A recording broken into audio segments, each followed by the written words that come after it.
e nós vamos conversar. Eu tenho aí a satisfação, a grata satisfação, a alegria, né? E por que não dizer, ele que é um grande médico renomado aí e está nos atendendo na nossa humilde live, né? Muito obrigado e as nossas boas-vindas, nossa boa noite ao doutor Moacir Toledo, direto da cidade de Sinop. Boa noite, doutor Moacir, seja mais uma vez muito bem-vindo. Boa noite, boa noite. Obrigado, Batista, pelo convite. Vamos tentar ajudar aqui no que for possível. Muito bem. Para falar um pouquinho, podemos falar um pouquinho da sua história? O senhor é psiquiatra, é isso? Sim, sou psiquiatra. Eu sou oriundo do Rio Grande do Sul, fiz a graduação no Rio de Janeiro, e depois eu fiquei aí em Santa Catarina, onde eu fiz a primeira residência de saúde da família, lá em Joinville. E com as vivências de médico de família, senti a necessidade de entender mais a psiquiatria. Fui para São Paulo, fiz residência. Retornei a Santa Catarina, fiquei cerca de 10 anos em Joinville e acabei migrando aqui para o Mato Grosso, onde a gente clinica quase que exclusivamente em psiquiatria e medicina de família, né, no consultório, e também a gente tem cargo de professor na Universidade Federal aqui. Então, eu consegui, de certa forma, diminuir minhas atividades, me concentrar só no consultório e na universidade, e já não se faz toda aquela correria que a gente faz quando mais jovem. Mas já está há quantos anos aí no Mato Grosso? Mato Grosso vai completar 6 anos aqui agora, em outubro. A temperatura aí é quente, né? Sim, é quente, mas essa época ainda chega um pouquinho do frio daí. Às vezes de manhã chega a fazer 15 graus aqui, para cá é considerado frio. E nesses dias tá bom, faz 30 graus de dia e cai agora aí para uns 20 graus à noite. É uma época seca aqui, mas bem interessante, que fica mais fresco. A época mais quente aqui é a época da chuva, que é de outubro até março, abril. Muito bem, então nós vamos direto para o nosso assunto de hoje, falar um pouco sobre a psiquiatria. E a primeira pergunta que ele faz, deixo também aí o espaço para quem vai entrar aí no chat ao vivo, o pessoal também que vai assistir o vídeo depois. Doutor Moacir, sobre as doenças psiquiátricas, como é que nós podemos entender suas causas? Tem como explicar o que se acredita e o que realmente temos de certeza sobre isso? Bom, bastante complexo isso. Bom, primeiro, assim, que as doenças...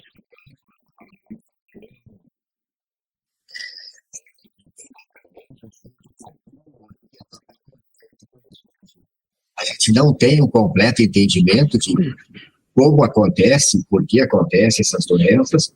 Não tem uma fisiopatologia tão fácil quanto a gente consegue explicar das doenças clínicas, como diabetes, hipertensão, outras coisas. E sempre foi cercado, assim, de mitos e verdades. Então, a gente vem lá de trás na história, quando se acreditou que isso eram possessões demoníacas, né?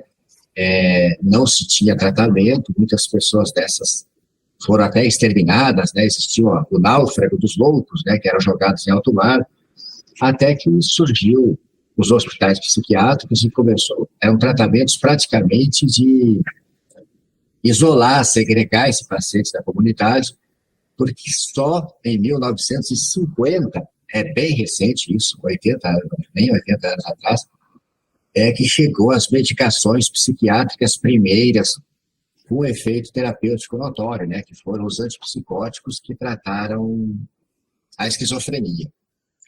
Mas a psiquiatria mais clássica, assim, a gente entra na residência e começa a conhecer os pacientes, a conhecer as doenças, e a gente não tem uma preocupação tão grande em explicar a causa da doença. A gente enxerga a doença e tenta tratar. E existem muitas teorias que tentam explicar o porquê do adoecimento, mas explicam como a pessoa está doente. E explicar a origem mesmo, não existe muito essa preocupação. Por exemplo, as doenças mais faladas, né, e conhecidas pela comunidade, a depressão. Já são muitas décadas que o adoecimento da depressão está calcado em cima de uma teoria, porque nunca se pôde comprovar isso.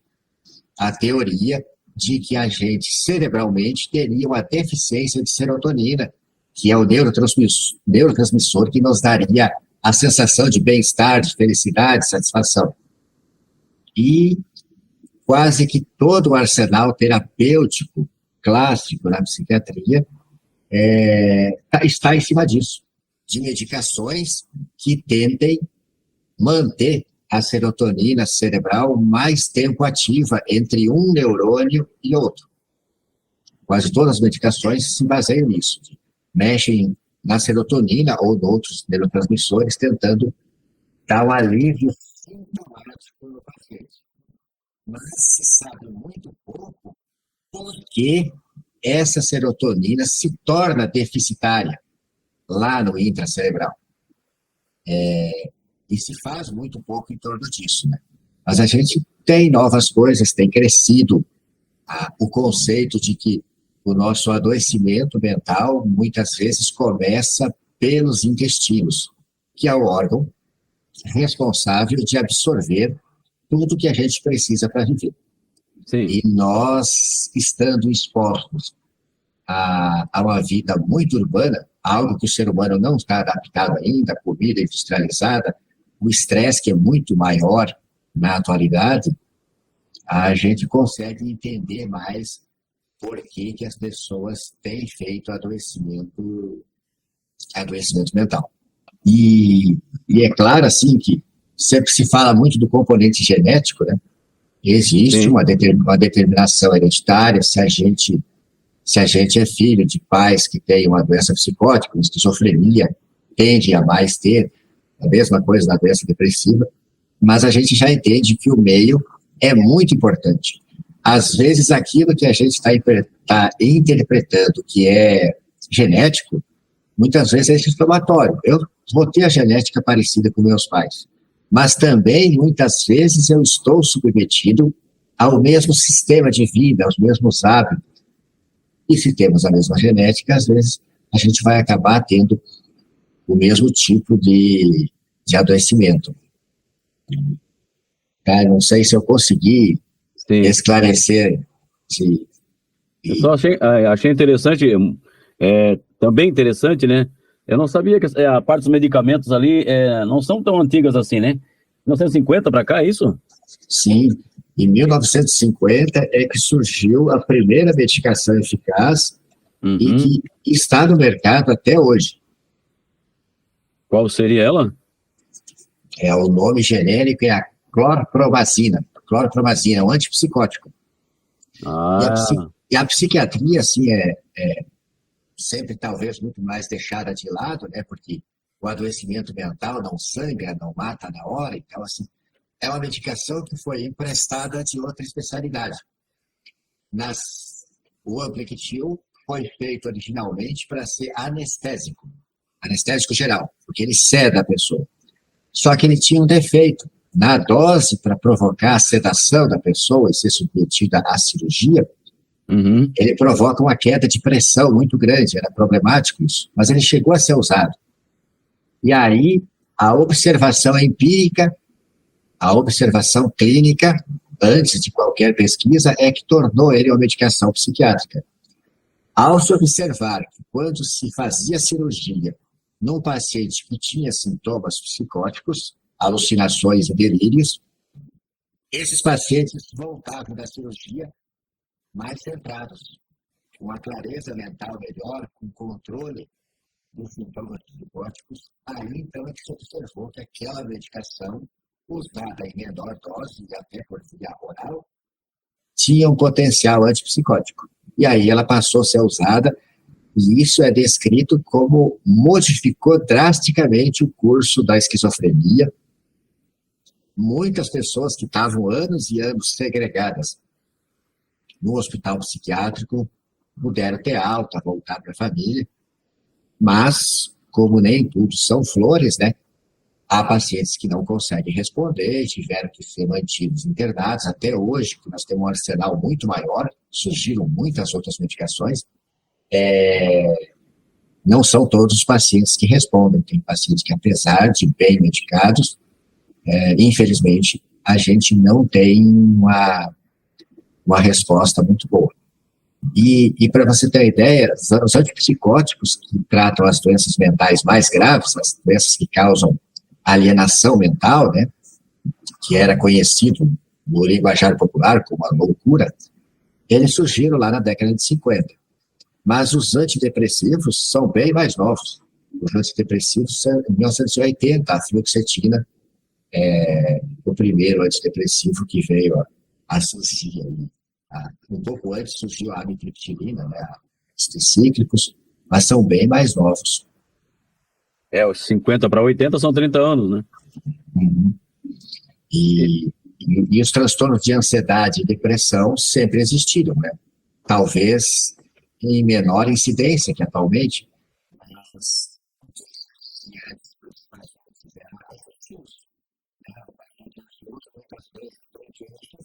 que são investigadas, não se encontra nada físico, se julga que aqueles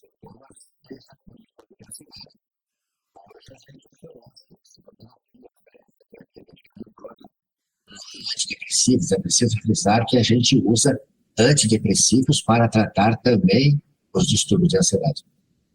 Mas antes de existir a medicação, a gente tinha que era oferecido o aconselhamento. Essa pessoa era examinada, era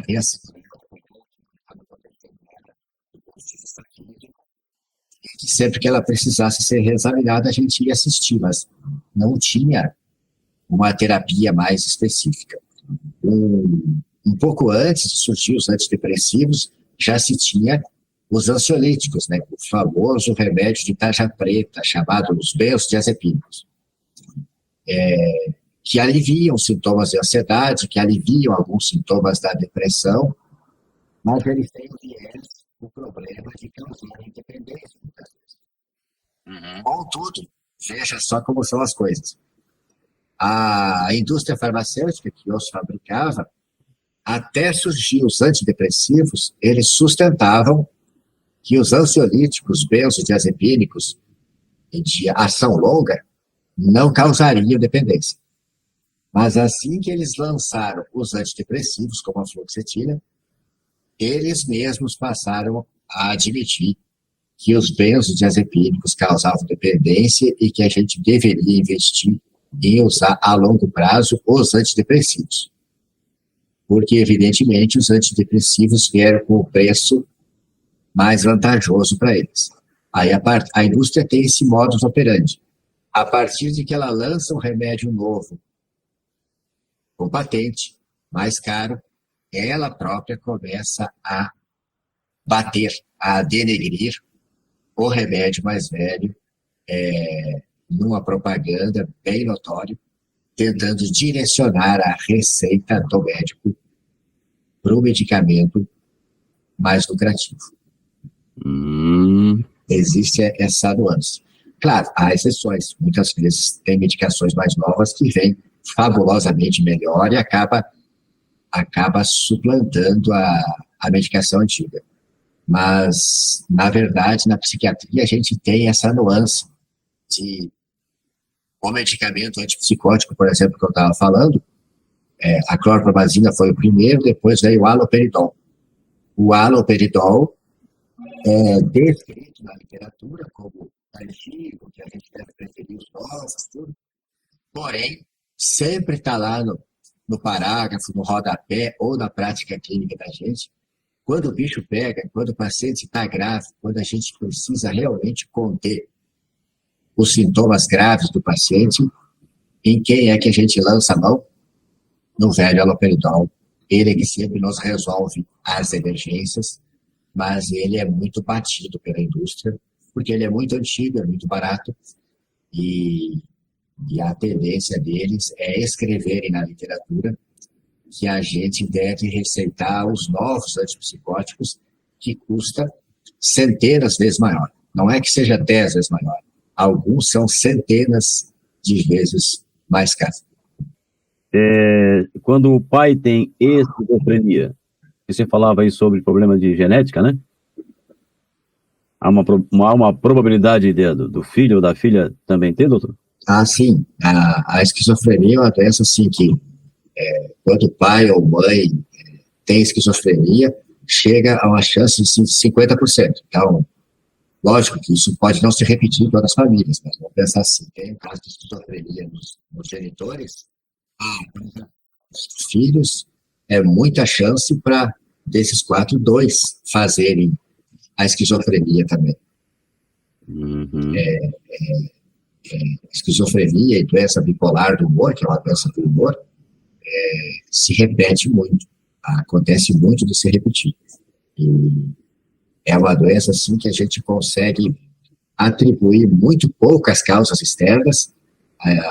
Não é como depressão e ansiedade que a gente nota, às vezes, um maior vínculo com o estresse, com alguns fenômenos da vida. A esquizofrenia, a gente vê que ela vem muito puramente por ela mesma, pelo histórico familiar genético, e também a esquizofrenia é muito desencadeada por uso de substâncias. Então, tem pacientes que vão fazer sintomas psicóticos só depois de anos de uso pesado de álcool e, agudamente, acontece muitos casos relacionados ao uso de maconha fumada, né? Existe a infelicidade de se fumar uma vez e fazer surto psicótico, existe os que fazem após muitos usos, mas é bem reconhecido isso, mesmo que não tivesse pesquisa mostrando, é notório na prática clínica da gente, de jovens que fazem sintomas psicóticos e desenvolvem esquizofrenia sem nenhum histórico familiar. E as pesquisas mostram que a esquizofrenia está na população geral em cerca de 1%. E entre usuários de maconha fumada, a estatística é que 5% fazem transtorno esquizofrênico, transtorno psicótico. Então, eleva bastante o risco de esquizofrenia, o uso de maconha. E voltando ao assunto da genética, a Bernice está perguntando ainda sobre o Alzheimer. Você pode também. Não. O Alzheimer é o seguinte, também se fala de um componente genético, né, os pais tiveram, a gente tem mais chance de ter, mas a gente precisa criticar isso um pouco. Porque deixa eu começar lá pela infância para a gente entender melhor isso. Sim. A gente tem, acho que quase todo mundo já viu falar, na criança, de sofrer de inatenção, de hiperatividade, o tal do TOD, que é uma criança irritada, extremamente incomodativa e opositora, né? E tem muito que falar sobre o TEA, transtorno do espectro autista, o autismo. Isso na infância. No adulto, as doenças mais prevalentes que a gente encontra na comunidade são os transtornos de ansiedade e a depressão. E não estamos falando aí das doenças mais graves, a esquizofrenia e a doença bipolar. E lá no idoso, a gente lembra da demência de Alzheimer, né? E tem também a doença de Parkinson. Então, como eu falei antes, que a gente tem um entendimento hoje, repito, a maior parte da psiquiatria mais clássica não olha para isso e não admite isso. Mas é bem crescente essa vertente que fala, de 15 anos para cá, da conexão intestino-cérebro. Então, a gente entende hoje, praticamente, que essa inflamação intestinal que acontece por causa da vida urbana, dos hábitos nossos hoje, que essa inflamação intestinal migra para ficar sistêmica no sangue e migra para o cérebro fazendo neuroinflamação, é o que causaria na criança os sintomas de ansiedade, desatenção, irritabilidade, hiperatividade e até piora o aguçamento dos sintomas do autismo.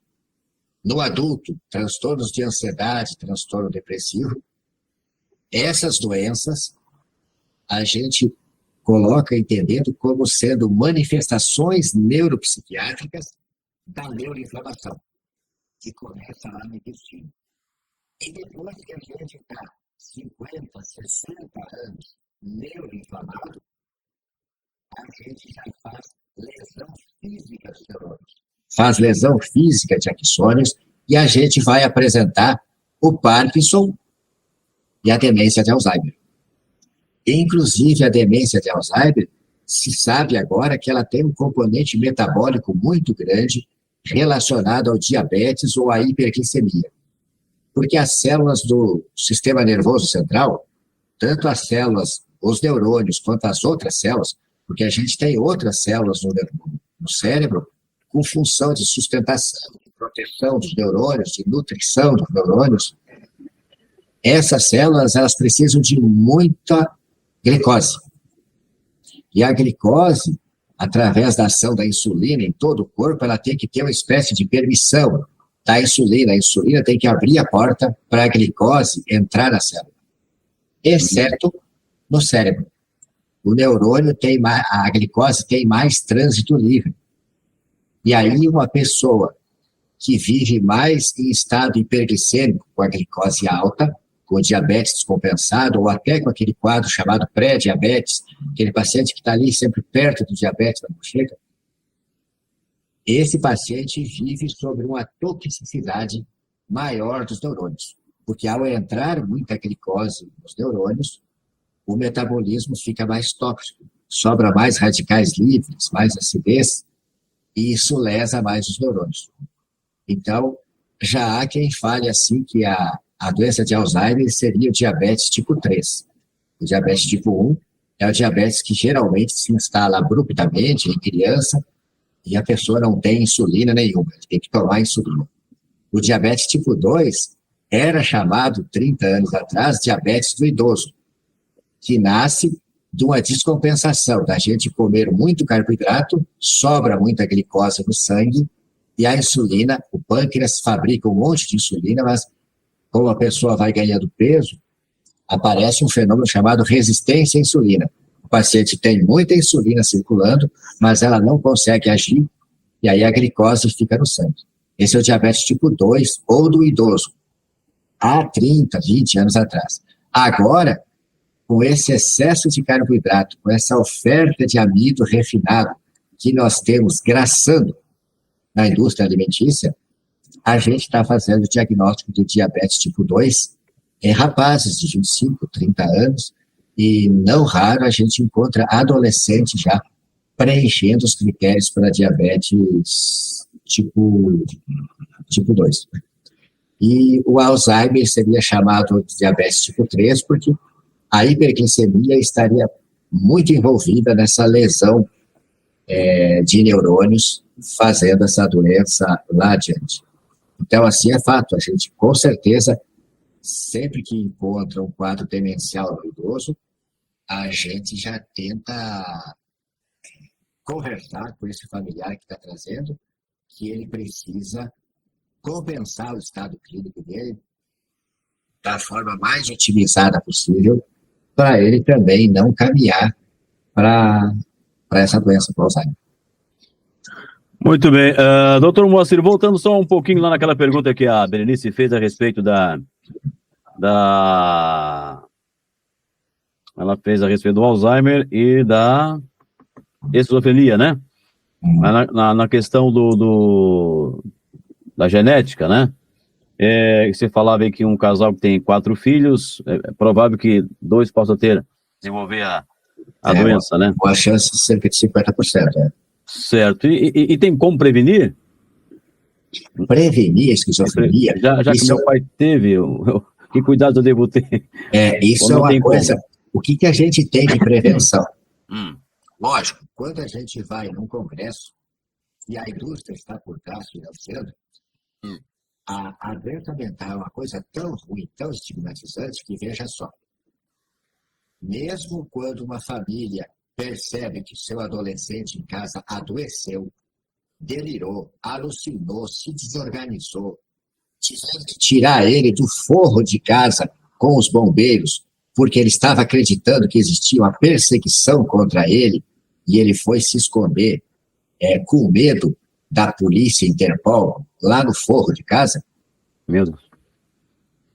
O bombeiro leva para o hospital, a gente trata, a gente medica, faz antipsicótico, fica um mês internado, o menino melhora.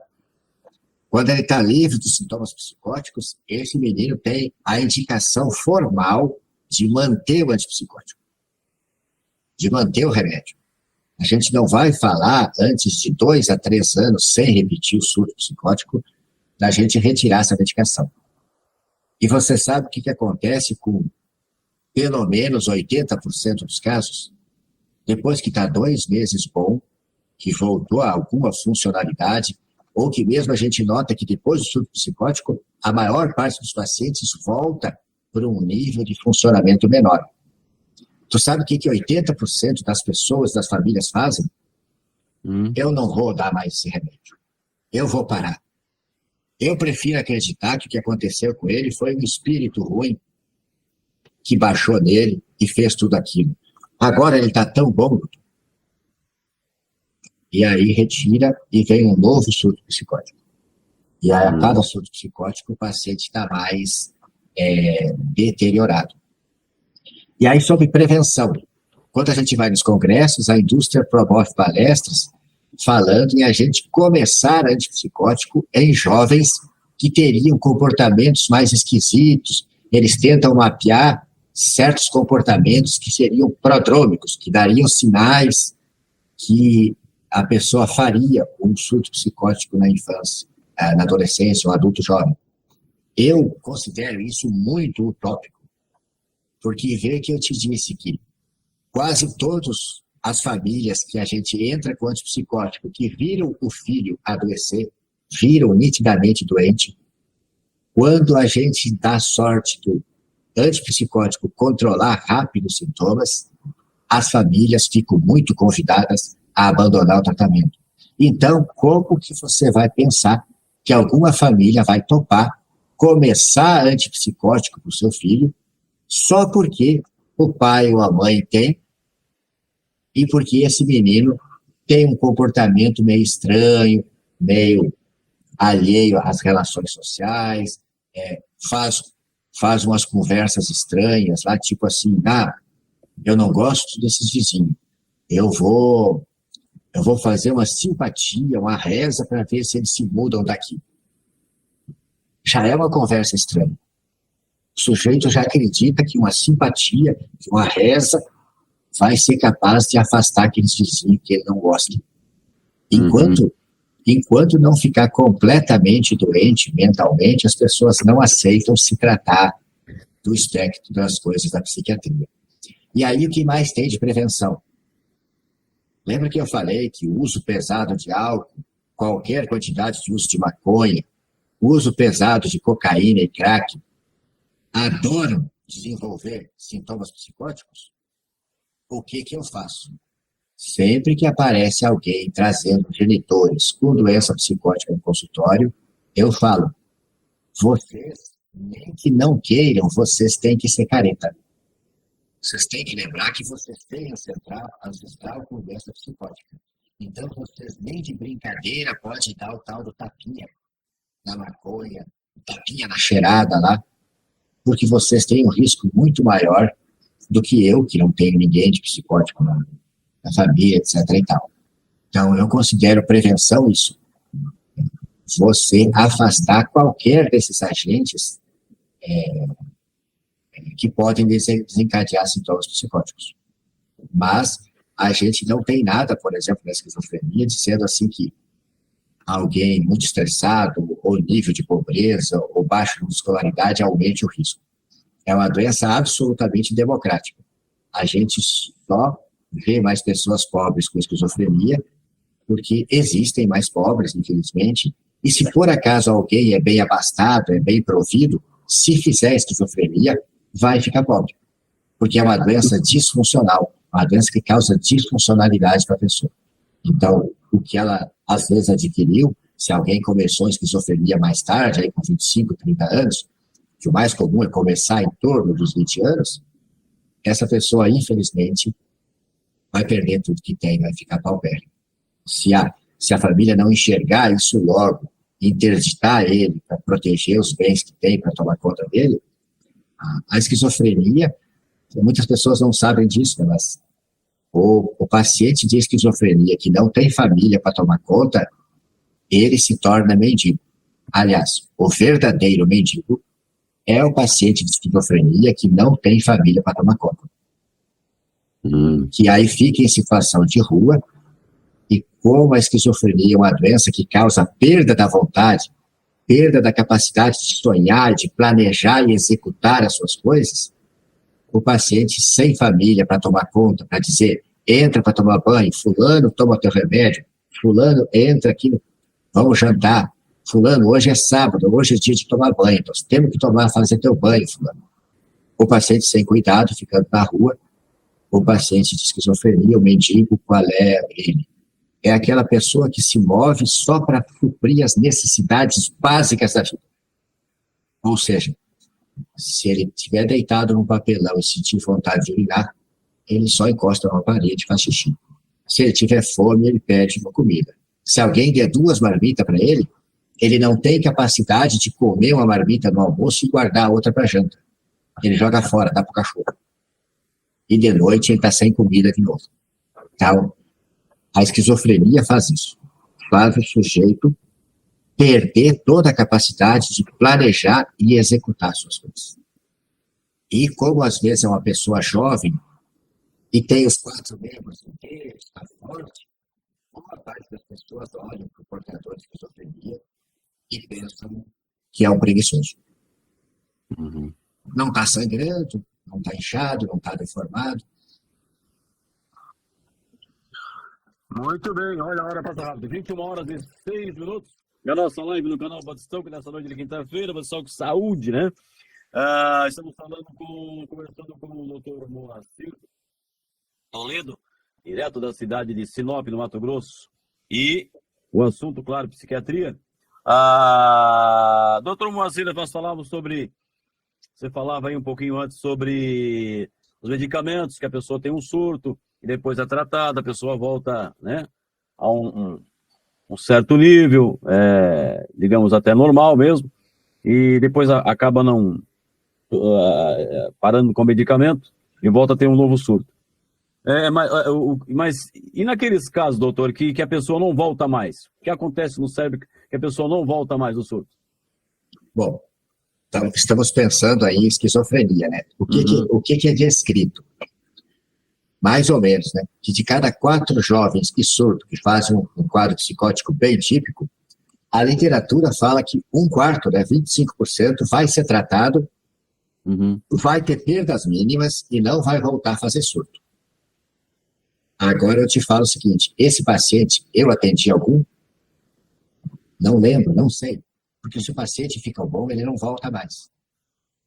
E aí a gente não sabe se ele está com outro colega, está internado em outro lugar. Então, esse paciente, a literatura descreve que 25% vai ter um surto bem típico, vai ser tratado e não vai mais fazer. Outros 50%, 2 dos 4, vão ficar na rotina da doença psiquiátrica, da doença esquizofrênica. Vão fazer surto, vai aumentar a medicação, vai melhorar do surto e vai funcionar abaixo do que funcionava antes. Mesmo tomando remédio, às vezes vai fazer surto, ou ele vai abandonar o remédio, ou diminuir o remédio, e vai fazer surto de novo. Vão ficar de alto e baixo. E o 1/4 que falta é descrito como esse paciente que responde mal às drogas, responde mal aos medicamentos. É um paciente que continua tendo crenças delirantes, é um paciente que continua ouvindo vozes que não existem, é um paciente que continua desorganizado. Esse paciente, quando era permitido a internação asilar, esse paciente acabava virando morador do hospital psiquiátrico. De 2001 para cá, a lei da reforma psiquiátrica proíbe a internação asilar. E praticamente ela obriga o hospital a dar alta depois de 45 dias de internação. Porque a diária da internação remunera bem só de 0 a 15 dias. De 16 dias a 30 dias, ela mais ou menos, vamos dizer assim, se empata. E o que o paciente fica internado, depois de 30 dias, a remuneração do hospital é baixíssima. De forma que o hospital tem que dar um jeito de convencer a família de levar para casa. E aí, quando os pacientes são graves, o que a família aprende a fazer? aguenta do jeito que dá, 15, 20, 30 dias em casa o paciente e leva de novo para o hospital internar. E quando não tem como a família tomar conta em casa, a família larga para a rua e o paciente vai morrer atropelado, ou ele vai entrar em atritos na rua e ele vai ocupar uma vaga no sistema penitenciário. Ele é doente, ele não poderia estar lá, mas o verdadeiro doente mental, o verdadeiro psicótico, ele não sabe alegar isso. E ele é pobre. Daí, ele vai ser colocado lá na cadeia, o funcionário público lá não tem poder para tirar ele da cadeia, o presídio não tem psiquiatra, chega o dia da audiência, ele vai para lá, está o juiz, está o Ministério Público lá, e o paciente, né, o detento, não tem advogado. O juiz vai mandar a secretária no corredor do fórum chamar um advogado dativo para trabalhar, para receber os honorários da assistência judiciária gratuita. O advogado entra lá, o juiz pede a carteira, anota a carteira do advogado, o juiz com o promotor público deliberam, traçam a pena e está formalizado o processo. Tinha juiz, tinha Ministério Público, tinha réu e tinha advogado assistindo o réu. Mas esse advogado não conhecia o caso, entrou lá porque o juiz determinou. E o advogado que aceita isso é o advogado que está precisando ganhar aqueles R$200 de honorários. Ele assina. E está esse paciente apenado. Fica lá dentro. Então, o fechamento dos hospitais psiquiátricos provocou a ida dos pacientes para o sistema penitenciário. Tem pesquisas que mostram que 1/3, 1 em cada 3 das pessoas que estão apenadas nos presídios são portadoras de transtorno mental grave. Os mais comuns, deficiência intelectual, que era conhecido como retardo mental, esquizofrenia e psicose secundária ao uso de drogas. O deficiente mental ele é muito facilmente aliciado pelos psicopatas para servirem de mula. E quando eles caem, não tem quem os defenda. Eu já trabalhei em presídio em outro estado e eu cheguei a presenciar, depois de interpretar, que para aquele pai que quase todo dia eu passava no hospital de emergência para ver o filho dele em surto lá, e eu não tinha vaga para internar no hospital o filho dele. O hospital não tinha antipsicótico. Eu viajava de Santa Catarina ao Amapá, levando caixas e caixas de haloperidol que eu comprava. Não sei como é que deixavam eu passar no avião, é porque eu falava que antipsicótico ninguém abusa. É ruim tomar, por isso que os pacientes não querem tomar. Esse filho desse homem parou preso. E eu orientei tudo para esse pai, como que ele tinha que fazer, pegar um advogado, levar o meu relatório, levar o meu laudo, para tentar tirar o filho dele lá. E o filho dele sempre lá na enfermaria, nada, até que um dia encontrei ele na visita lá, conversei com ele, o pai falou, doutor, eu não vou tirar ele daqui. Quando ele estava em casa, aprontava demais, me dava muito trabalho, e eu nunca conseguia vaga para internar ele. Agora eu quero mais é que ele fique aí dentro, porque aí dentro eu sei que tem uma enfermaria, eu sei que o senhor trabalha aqui, eu sei que o senhor vai medicar ele, e lá fora o senhor não tem vaga para internar ele. Perdão, mas eu estou arrepiado de ter que estar falando isso aqui, mas as pessoas não têm ciência de que isso acontece. Falando o linguajar chulo, que tem lá no Rio Grande, falando chulo porque é do linguajar popular, é uma coisa que a gente não pode concordar, mas é o que se fala. Existe um ditado popular lá no interior que se diz que não se gasta açúcar com café para louco. Verdade. E é exatamente isso que o sistema faz. Para quem tem doença mental grave, que é o dito louco no popular, o sistema está... Que tragédia. Se alguém tem um jovem em casa que bate de moto, faz um TCE, tem UTI para internar. Se não tem UTI, essa família é organizada para entrar com ação na justiça, pedindo tela antecipada, e a prefeitura, o Estado, vai ter que botar o jovem que está na sala de emergência entubado, vai ter que botar numa vaga do hospital particular na cidade. Agora, se nós estamos falando que a doença psiquiátrica se repete muito na família, é muito herdada, o senhor acha que família de um rapaz psicótico tem organização para exigir alguma coisa? Não. Ninguém olha pelo paciente psiquiátrico grave. E nós estamos falando aqui da doença mental grave, da psicose. A gente não está falando aqui ainda do paciente deprimido, que a maioria das vezes não é tão grave, mas também pode ficar grave e dentro de uma depressão grave pode fazer sintomas psicóticos e uma pessoa com depressão pode vir a cometer suicídio. Uhum. Mas ainda assim, dentro da família do paciente de doente de humor, doente de depressão, ainda é uma família mais organizada. O próprio paciente deprimido se sente doente, está doente, se sente doente e busca, e pede, e implora por um tratamento. Mas o paciente de esquizofrenia, o paciente de doença bipolar e surto, ele não tem ciência que ele está doente. A maior certeza dele é que ele está certo e que o mundo inteiro está errado. É um paciente que nunca vai exigir tratamento. É o médico e a família, ou então o médico e o Estado, que teriam que decidir. Boa noite, Gediel. Seja bem-vindo.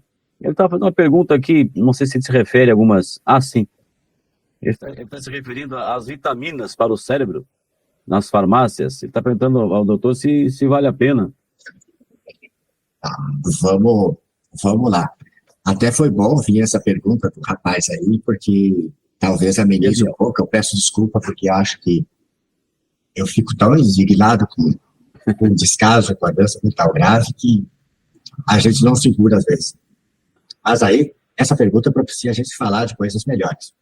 Uhum. Então, a gente falou do adoecimento, falou do tratamento, falou das medicações.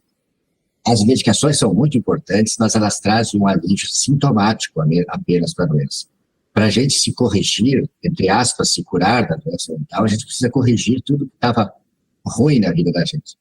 E se a gente entende hoje que é muito por culpa de neuroinflamação que a gente faz os adoecimentos, seja lá os transtornos da infância, seja depressão e ansiedade no adulto e assim por diante, a gente precisa se nutrir bem. Se nutrir bem significa tirar os alimentos processados, tirar os amidos refinados.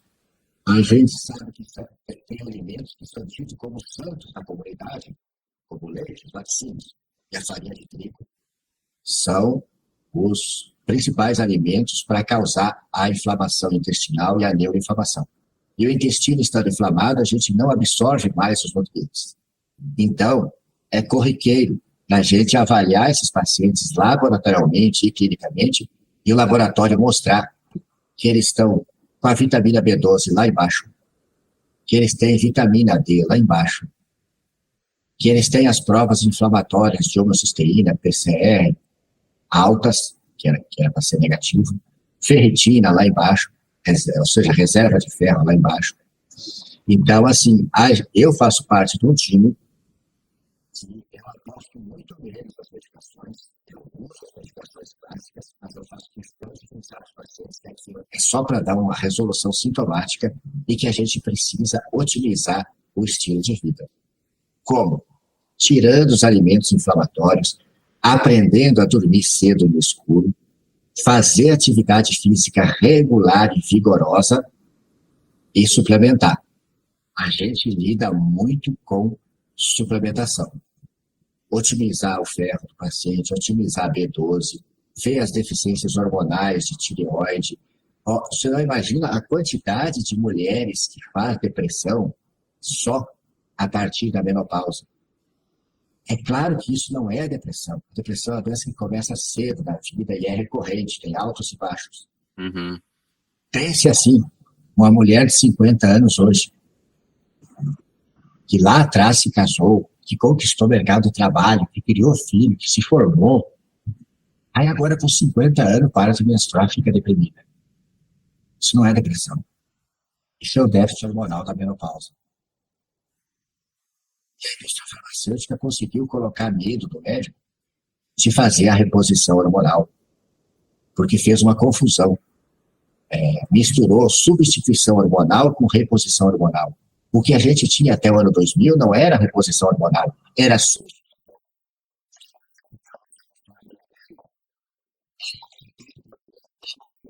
que era estrogênio de égua.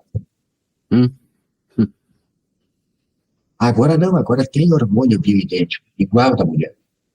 Como que vai fazer mal para a mulher o hormônio igual que ela produziu? Então, a gente considera muito essa questão de remover o que é tóxico para nós, e aí pensa no sono tarde, no sedentarismo, remover isso, né? Alimento com trigo, alimento com laticínio, carne processada, salsicha, mortadela, peito de frango, peito de peru, lombo de porco, salsicha, calabresa,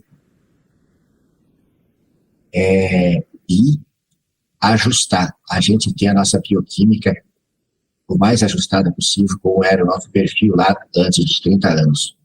Hormônios em níveis certos, vitaminas em níveis certos, tudo trazido para níveis fisiológicos. A gente não está falando aqui de hormônio em altas doses, testosterona em altas doses, assim como se usa nos fisiculturistas, não. A gente, na medicina integrativa, associada à psiquiatria, a gente preza por apenas trazer esses hormônios e esses suplementos, trazer para níveis fisiológicos. Respeitar a fisiologia humana para a gente funcionar, como diz a propaganda de cerveja, para a gente funcionar redondo. Entendeu? Então, isso é um alento que a gente tem. Apesar de tanto descaso que tem, para as doenças, principalmente depressivas e ansiosas, a gente tem uma resposta excelente quando a gente consegue cuidar do paciente assim. Mas se fala disso, o paciente está aqui metido numa aula de propaganda da indústria alimentícia que tenta nos enfiar tudo que não presta. E ela ganha as pessoas com a facilidade, com a facilitação. Tudo que a indústria vende pronto para comer é deletério. Mas é muito fácil e é falsificado para ter sabor melhor que as coisas naturais. É uma briga difícil. A gente, para conseguir cuidar de um paciente assim, a gente precisa que o paciente seja inteligente e que o paciente tenha disponibilidade financeira. Porque essas coisas não estão de acesso no convênio, não estão de acesso no SUS. Boa parte desses exames que a gente tem que fazer para entender como é que está a bioquímica do paciente, os convênios glosam, os convênios não pagam, porque os convênios de saúde, na verdade, são convênios de doença. Se alguém estiver querendo melhorar a sua saúde, usar o plano de saúde para melhorar a sua saúde, o plano glosa. O plano não paga aquele serviço. O plano só quer pagar exame para diagnosticar a doença e consulta para tratar doente. É bem estranho isso. E o paciente da gente do SUS, coitado, tem muito pouca informação, muito pouco acesso a essas coisas. Praticamente estamos encerrando já a nossa live de hoje, doutor, mas quero fazer uma pergunta nesses seus 20 anos aí de experiência. O que é que o senhor acredita? Vamos adoecer mais ou temos chance de ainda melhorar? Então, tinha uma aula completa sobre isso. O que se fala muito é que a gente está adoecendo muito mais. A resposta depende. É de quanto você acredita no sistema ou não. Se a gente olhar para a classificação diagnóstica, para o número de diagnósticos que tem se achado, a gente vai acreditar que a gente tem adoecido mais mentalmente. Mas preste atenção que tem um viés aí. Em psiquiatria, pelo menos, que muito da psiquiatria mundial segue a psiquiatria americana, que tem uma classificação à parte da CID. A CID é a classificação internacional de doença. Mas a Sociedade Americana de Psiquiatria tem o DSM, o Manual Diagnóstico e Estatístico de Psiquiatria. Esse manual diagnóstico está na 5ª versão. Quando ele começou, tinha 200 e poucos diagnósticos. A última versão de 2015, a quinta edição, já tem quase 400 diagnósticos. E os critérios diagnósticos foram sendo afrouxados. Por exemplo, hiperatividade na infância. Na versão anterior, dizia lá que a criança tinha que ter um nítido prejuízo acadêmico escolar. Agora já vem escrito se a criança tiver algum prejuízo. Você entende que algum prejuízo, nós vamos diagnosticar mais crianças com TDAH, nós vamos oferecer mais receita do medicamento que alivia o sintoma da hiperatividade e a indústria vai vender mais. E aí, outra coisa. Toda psiquiatria clássica está calcada nos remédios e pouco se fala do estilo de vida. E aí, nas crianças é que a gente vê a maior diferença e existe uma coisa chamada experiência clínica, resposta clínica. A medicina baseada em evidência é um tripé.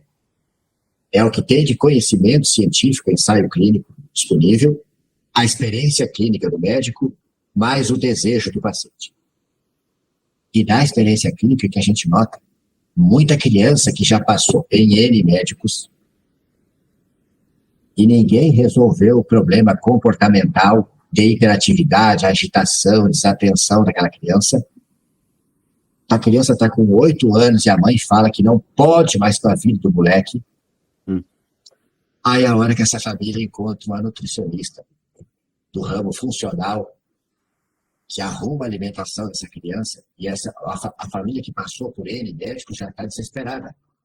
Aí ele tem capacidade de aceitar, de acatar a orientação de uma boa nutricionista. Você sabe que a nutricionista acaba melhorando muito mais a criança do que qualquer junta médica?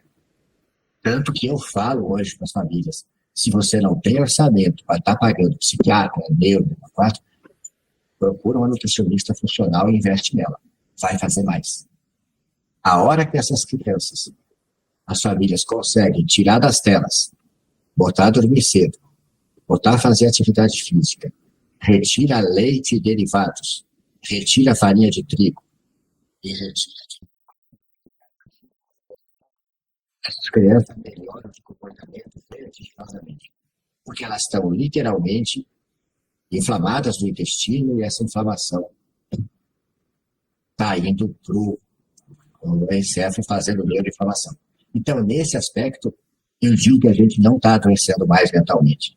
A gente não está sabendo, a gente médico, estou me solidarizando com todos, não está sabendo olhar direito para a vida dos pacientes. E assim, a medicina, principalmente a particular e a de convênio, o que é vendido para a pessoa quando é vendido um convênio de saúde? É vendido uma carteirinha que dá acesso a todo médico que ela quiser ir e a todo exame que ela quiser fazer. E a gente, enquanto médico, quando entra para o convênio, a gente que é clínico, que não tem exame, quer fazer número de consulta. Aquele médico que tem máquinas de exame, ele quer fazer bastante exame. Aquele médico que é cirurgião, o consultório para ele é preâmbulo, ele quer achar cirurgia para fazer, que é onde ele fatura. E aí o que acontece? Esses pacientes que têm ansiedade, depressão e que estão inflamados, e ainda não têm diabetes, ainda não têm hipertensão, ainda não explodiu nenhuma doença, esse paciente fica rodando no sistema, ele entra numa clínica com o gastro, faz endoscopia, faz ultrassom, o gastro fala, está tudo bem. Vai no cardio, vai que essa tua dor de estômago é cardíaca. Vai no cardio, faz esteira, eletro, ecocardiograma, Holter. Tem tudo bem. Mas essa falta de ar que eu sinto, aí o cardio fala, passa ali no pneu. Vai que tu tem um problema de pulmão, uma bronquite. Aí faz espirometria, tomografia de tórax, tá tudo normal. Aí o pneu fala, vai ver, isso é nervoso, manda no neuro. Mas tinha que mandar no neuro se fosse epilepsia. Se achou que era nervoso, ansioso, era mandar para o psiquiatra. Aí vai no neuro, faz tomografia, faz ressonância, eletroencefalograma, eletroneuromiografia, tá tudo bem.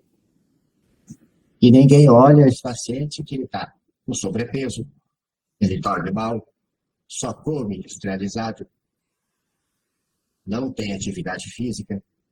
E aí fizeram tudo que exame nele E aí, se ele vai num psiquiatra clássico, olha para ele e fala assim,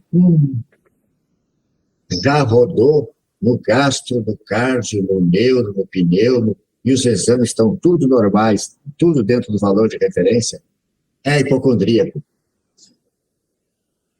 Toma aqui, ó, antidepressivo, mais ansiolítico, mais um remédio para dormir, e vai para a psicóloga. Aí o antidepressivo deixa ele sem libido, daí ele tem que marcar o urologista para pedir receita de Viagra.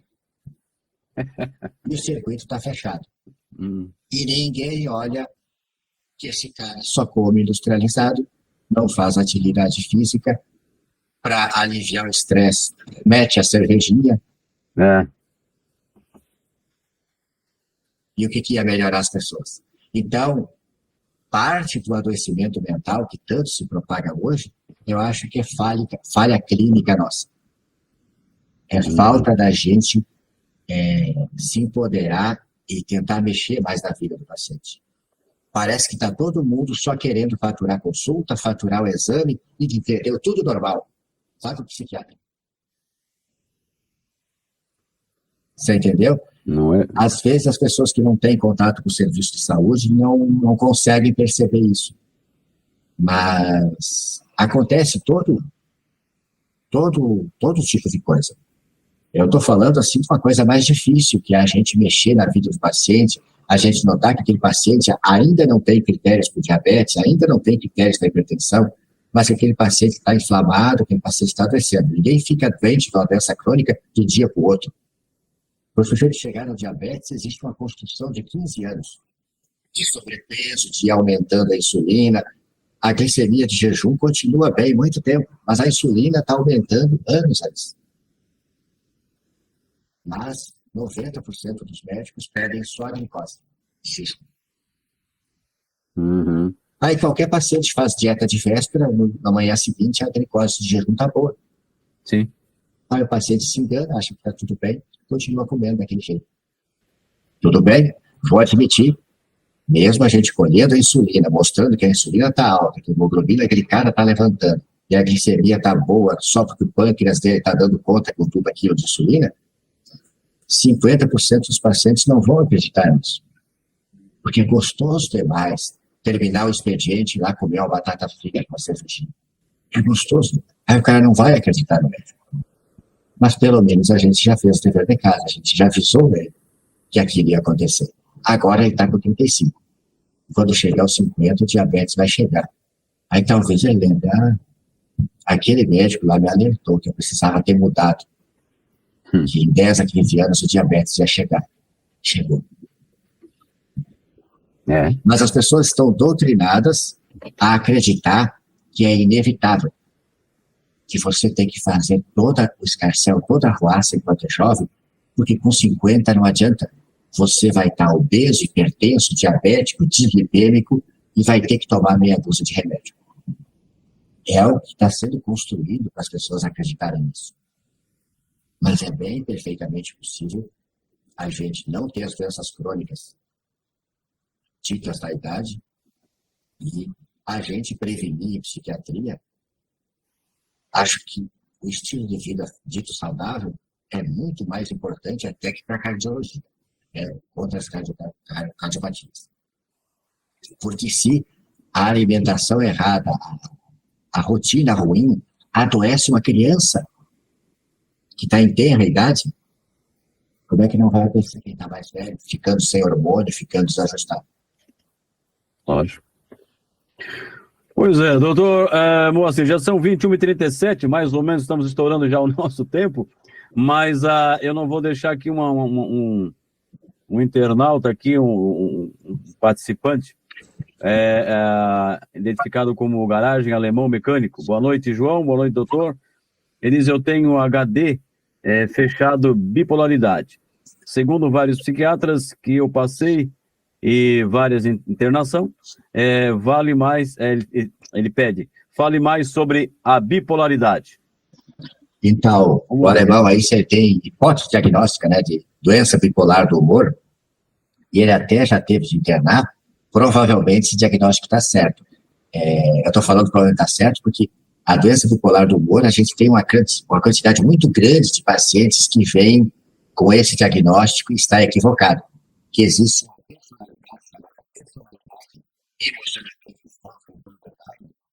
que o médico menos experimentado, o psicólogo menos experimentado, confunde muito. Uhum. Mas a doença bipolar do humor, vamos dizer assim, é uma doença assim, que está ali perto da esquizofrenia, é tão grave quanto, só que tem uma diferença. Na crise, o paciente fica praticamente impossível da gente diferenciar do paciente de esquizofrenia. A diferença está no intercrise. Resolveu a crise com o antipsicótico, o paciente tende a ficar completamente bom. Daí é uma coisa traiçoeira, porque aí as pessoas tendem a acreditar que ele não tem doença nenhuma e ele mesmo se sente muito bem, tende a parar o remédio. Mas a manutenção do remédio estabilizador de humor é muito importante porque diminui cerca de 80% a chance de uma nova crise.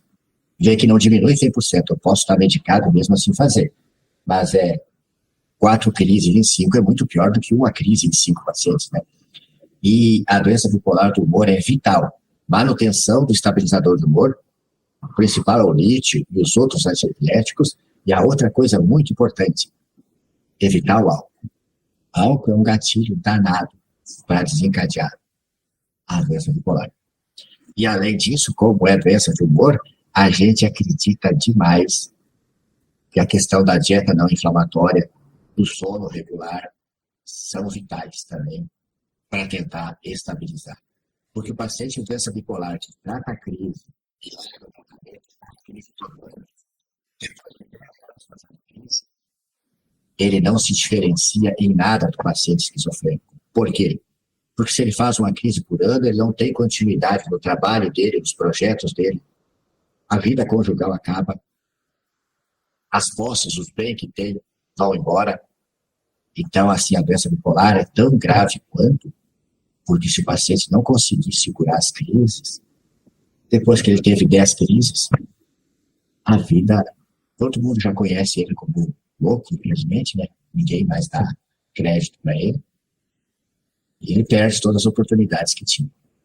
Então, e a doença bipolar tem uma particularidade, tem pacientes que a gente cuida por muito tempo, e é notório para a gente, as épocas de mais surtar é pós-festas de final de ano e pós-carnaval. E aí as pessoas insistem, não, é só um brinde, só um pouquinho. E aí esses pacientes às vezes caem, experimentar o álcool nas festas de final de ano ou no carnaval, é a época que a gente mais tem crises nesses pacientes. Então, o meu mano aqui, o Anselmo, o Theo está dizendo assim, boa noite, doutor Moacir, parabéns, excelente explanação do assunto. Valeu, mano, obrigado aí pela força, e realmente foi, né? Doutor Moacir, da minha parte aqui hoje, ele passou. Se você tiver mais algumas colocações para nós fechar a nossa live, fique à vontade aí. Eu acho que só pedir desculpa às vezes por ser tão incisivo com algumas coisas, mas eu acho que se a gente tem que fazer alguma coisa, tem que fazer com vontade, com tesão, sei lá, para vir aqui e falar aquela coisa morna, que não toma partido para nenhum lado, fica sem graça. E a gente está sempre tentando alertar as pessoas para se prevenir, para não adoecer, e se estiver doente, atacar o problema de frente. Usar o que tem de arsenal terapêutico e usar também o que tem, que se sabe quanto as mudanças do estilo de vida podem melhorar a gente. Existe uma campanha da Associação Brasileira de Psiquiatria, que é contra a psicofobia, que é contra esse preconceito contra as doenças mentais, mas é uma campanha que nunca conseguiu emplacar, justamente por isso. Para a doença mental grave, quase que ninguém olha. De vez em quando a gente tem um paciente psiquiátrico aprontando alguma besteira em público e as pessoas têm a capacidade de filmar e jogar isso em rede social e um monte de gente desce o porrete. É verdade. Quem que não lembra aí? 2 casos só. Um rapaz que lá no início da pandemia ficou xingando o motoboy, era um rapaz portador de esquizofrenia. Que a gente que conhece a coisa, a gente bota o olho naquele vídeo e enxerga de cara que paciente. está em surto esquizofrênico. E todo mundo denegriu a imagem dele um monte. E outro caso da Sandra. Em surto da doença bipolar, que a paciente pode tanto ficar hiperreligiosa como hipersexualizada, um falso mendigo, um aproveitador, manteve relações sexuais com ela dentro do carro, e todo mundo ficou zombando da mulher, ficaram zombando do marido, que foi homem suficiente para cuidar dela. E todo mundo achando que era besteira. A doença mental, as pessoas preferem não enxergar quando não é com elas. Sim. Já são 21h45, mas eu tenho mais uma pergunta aqui, não vou deixar o pessoal sem resposta, né? Eu estou recebendo aqui o Bruno Alves Gomes. Boa noite, Bruno. Ele disse, eu tenho tomado o alprazolam. Parece que estou ficando esquecido, está dando uns brancos. Causa esses efeitos, doutor? Sim, é verdade. O alprazolam é um benzodiazepínico, tem efeito ansiolítico e sedativo, ajuda a gente a dormir, mas é um remédio que a gente deveria usar só de urgência. Tipo assim, de uma crise de pânico, uma crise de ansiedade, ou usar aquela primeira e segunda semana, quando a gente começa o uso do antidepressivo, porque o que vai tratar mais a longo prazo uma ansiedade ou depressão é o antidepressivo.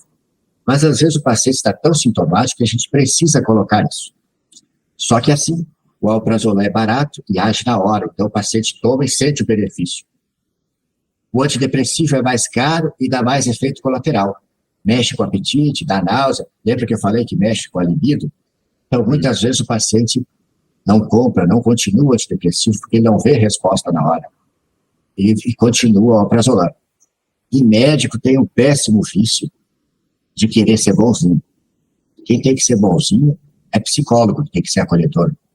Médico tem que ser incisivo, médico tem que ser duro. Porque tratamento médico sempre é agressivo. Se teu filho tiver com apendicite, ele vai ter que cortar a barriga do teu filho. Se o teu filho tiver psicótico, ele vai ter que internar involuntariamente, que é o que chama de a força. Se tu leva teu filho, antes de operar da apendicite, o médico vai ter que saber provocar dor no abdômen dele para diferenciar se aquela dor que ele refere é uma simples cólica ou é uma peritonite. Porque se é uma peritonite, eu tenho que levar para a cirurgia. Então, o médico tem que ser um bicho duro. E aí, o que faz o médico? O paciente volta e fala que não conseguiu tomar o antidepressivo, não conseguiu comprar, mas esse alprazolam está fazendo eu dormir bem. Me dá a receita, doutor. Se o doutor negar, arrisca ter uma quizumba na recepção. E aí o médico se torna permissivo e vai lá e dá. É muito fácil para mim agir assim, eu entendo, porque eu tenho uma clientela já que escolhe. Uhum. Mas se eu sou o médico do posto, que os pacientes que consultam comigo são obrigados a consultar ali, que não tem outra opção. Se eu sou o médico do convênio ou do hospital particular, que se eu não agradar a clientela, eu sou demitido. Aí eu faço isso. E aí, realmente, o alprazolam causa prejuízo de memória, causa atraso nos reflexos, a longo prazo, se fala bastante que vai ajudar a provocar o Alzheimer, e é o ansiolítico que a gente mais deve evitar o uso prolongado. Se não tiver jeito, eu tiver que ficar usando a benzo a mais longo prazo, a gente tem que conversar com o médico da gente e pedir para trocar pelo ansiolítico de longa ação. Os de longa ação que a gente tem no mercado atualmente é o diazepam e o clonazepam. A substância que faz dependência, mas é mais longa, ela tem menor potencial de fazer dependência. E a substância que é mais curta faz dependência mais rápido, porque você toma ele e dentro do mesmo dia você já fica sem ele, sente a necessidade dele, você vai lá e toma e sente o efeito de recompra de novo. Isso vai aumentando a tua percepção de que tu precisa dele, que ele é bom para ti. E aí tu fica usando mais. E os benzodiazepínicos estão associados a fazer mais demência no idoso. Só que isso é até questionável, mas entenda assim, se a gente não resolveu uma ansiedade da gente, é porque a gente se a gente continua de intestino inflamado, meio inflamado, a gente tem mais chance de Alzheimer. Então é aquela coisa, quem está contribuindo mais para o Alzheimer? A ação direta do benzodiazepínico ou o fato do benzodiazepínico aliviar os nossos sintomas sem a gente precisar acertar o nosso estilo de vida. Mas, assim, eu evito ao máximo de usar o prazolam. Eu sempre vou indicando os benzodiazepínicos de vida longa, porque eles têm esse menor potencial para dependência. Quando o paciente chega a tomar a dose do outro dia, ele ainda está sob a ação desse. E a coisa é que a gente tem que fazer esse acordo com o paciente. A hora que a gente receita, a gente já tem que acertar com ele que da próxima vez a gente vai fazer de tudo para não refazer. Mas muitas vezes a gente já pega um paciente que já é usuário de anos, que está vindo de outros colegas. Aí o trabalho da gente é tentar fazer ele não aumentar o uso disso, tentar se manter o mais basal possível para ter menos prejuízos. Outras dúvidas, mas temos que deixar para outra live. Tá. A gente pode fazer outras, botar temas mais específicos, talvez a gente consiga contribuir melhor para as pessoas, e sei lá, da vossa disponibilidade ali, eu gosto disso, e se tiver que fazer alguma coisa extra, se tu tiver pedidos nesse sentido, conversa com a gente que vamos conversar, vamos marcar mais uma. Toda vez que a gente consegue, entre aspas, educar a comunidade, passar mais a mensagem adiante, ajuda muito nos tratamentos. Eu quero, então, agradecer ao pessoal que esteve com a gente aí no chat ao vivo. O pessoal também que vai participar depois, ou melhor dizendo, acompanhar também o vídeo, que vai ficar no YouTube. Também vamos colocar no Instagram, um link no Instagram, para que aquelas pessoas também possam, para as pessoas que nos acompanham, nos seguem no Instagram, também possam acompanhar por lá. Cada um tem a sua preferência também, né? Mas eu tive aí a grande satisfação, né? Ele que muito gentilmente atendeu aí o nosso pedido, o nosso convite. Na verdade, essa live seria para agosto, né, doutor? Mas houve um cancelamento aí de outro médico, e ele, conversando com o doutor Moacir aí por ligação do WhatsApp, ele disse: se aparecer algum cancelamento, alguma coisa, aí pode me chamar que, se der certo, eu faço. E estou adivinhando já, profetizou. Lembrei de uma coisa, só deixa eu interferir nisso. E foi muito bom para mim poder adiantar, porque lá em 10 de agosto, na verdade, vai estar aqui em Sinop uma médica que a gente é fã, que é a doutora Kátia Haranaka. Vou deixar essas duas sugestões para as pessoas que assistiram hoje aqui. Se não quiser me seguir, tá bom, eu sou fraco. Sigam essas duas pessoas.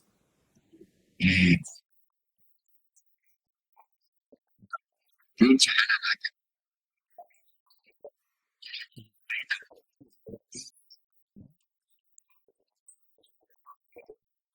As pessoas que vivem isso, e ela transmite muito bem isso.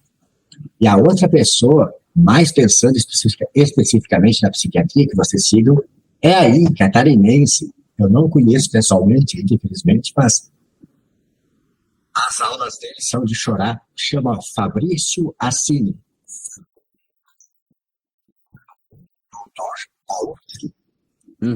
E o tema dele é neurosuplementação. Ele ensina tudo que a gente pode usar em benefício do nosso cérebro e em benefício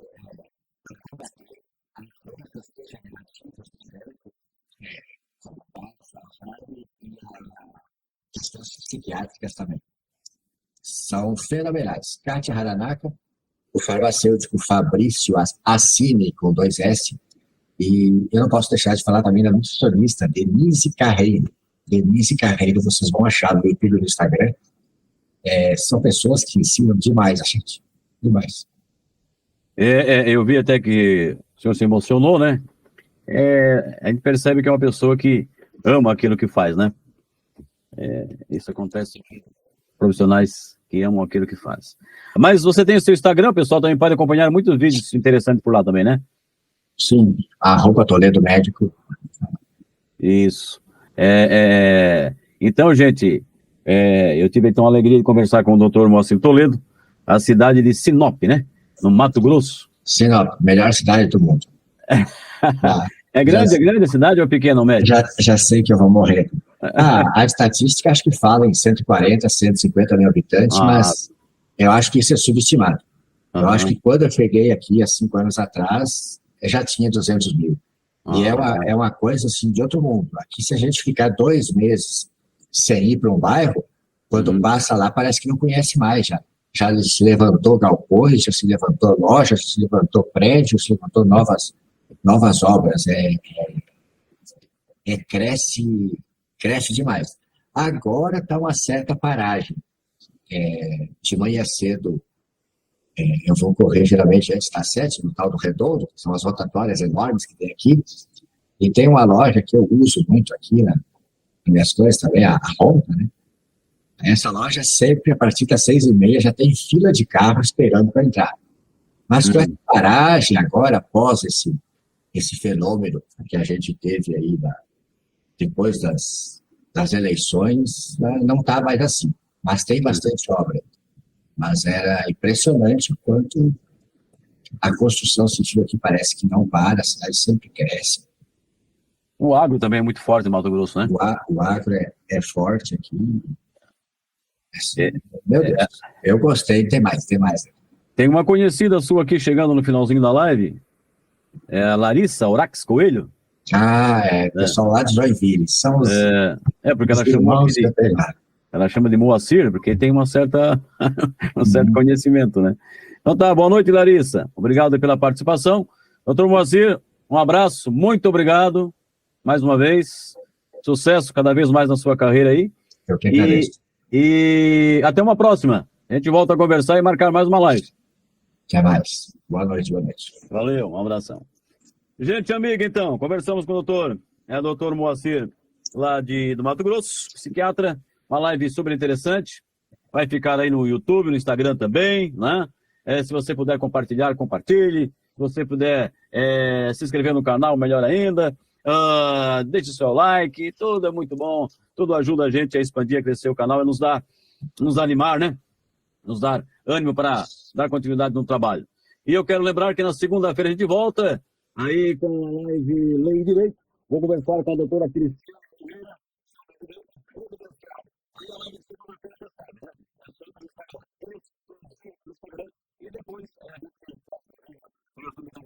Um abração e até segunda, bom final de semana.